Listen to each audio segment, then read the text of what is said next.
You check your bank account.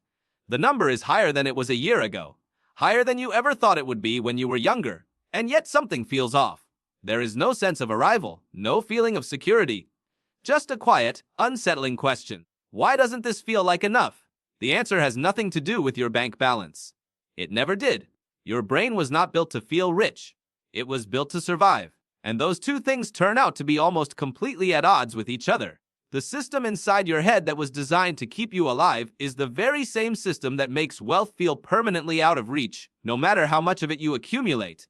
Psychologists call it hedonic adaptation. You might think of it as the treadmill that never stops. Here is the basic idea. You get a raise. For a few days, maybe a few weeks, things feel better.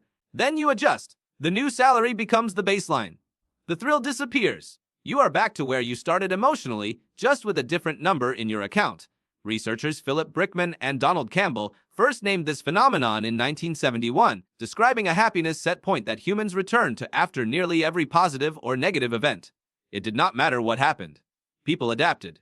The emotional spike faded. Life returned to normal. That was over 50 years ago, and we are still running on the same treadmill. But understanding why this happens requires going back much further than the 1970s.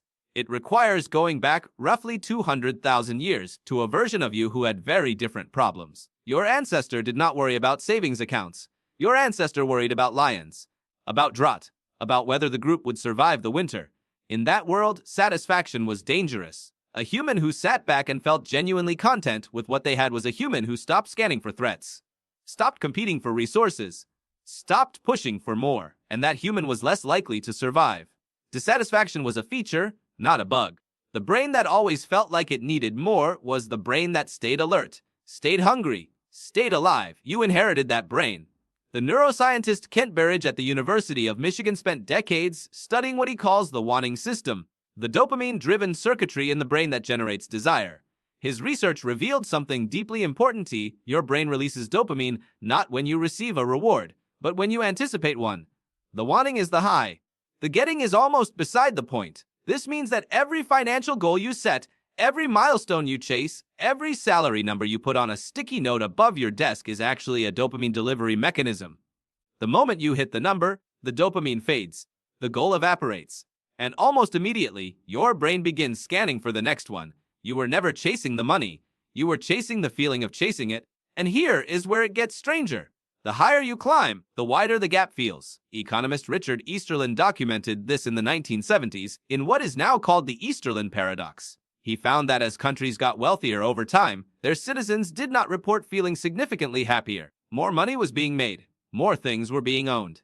But the subjective sense of financial well-being barely moved. Income rose. Satisfaction flatlined. The reason is comparison. Humans do not evaluate wealth in absolute terms. They evaluate it relative to the people around them.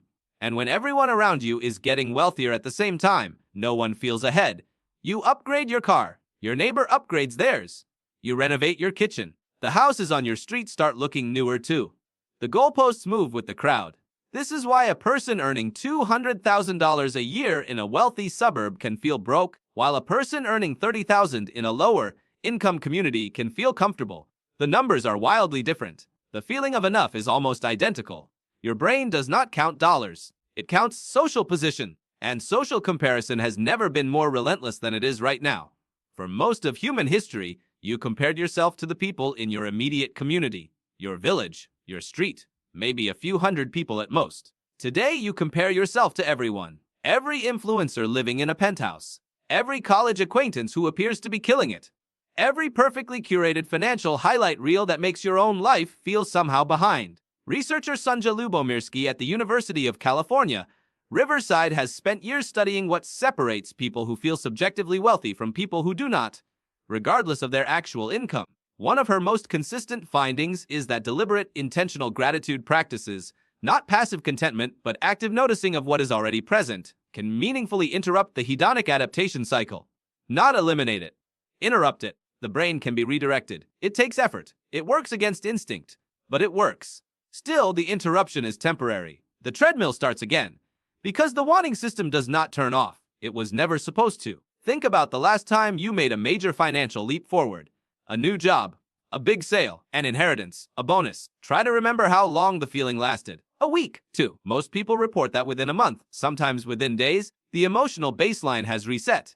The new normal is just normal. The brain has absorbed the upgrade and moved on to the next want. This is not a character flaw. This is not ingratitude.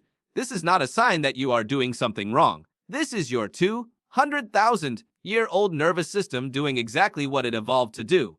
The trap is believing that the feeling of enough exists somewhere ahead of you.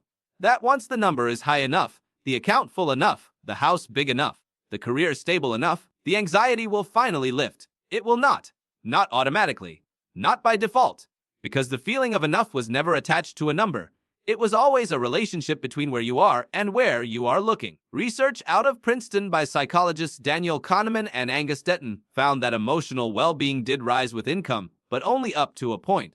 Once basic needs and reasonable security were covered, additional income had diminishing returns on day-to-day emotional experience. The science suggests that beyond a certain threshold, more money does not buy more happiness. It mostly buys more expensive things to adapt to. None of this means money is unimportant. It means money is not sufficient. What the evidence consistently points toward is not a number on a screen, but a relationship with the present. The ability to notice what is already here. The capacity to compare yourself less to others and more to your own past. The skill of wanting what you already have, not instead of ambition, but alongside it. Your ancestors never felt like they had enough. That was the feature that kept them alive through ice ages and predators and scarcity that most people today cannot imagine.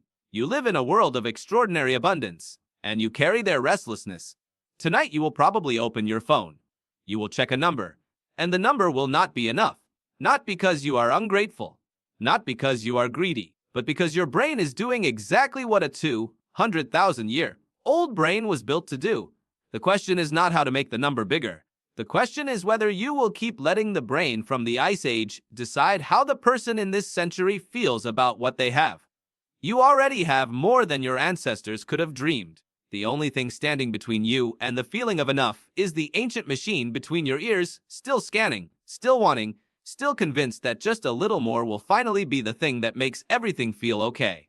It will not. It never was. And somehow, knowing that might be the closest thing to enough you will ever find.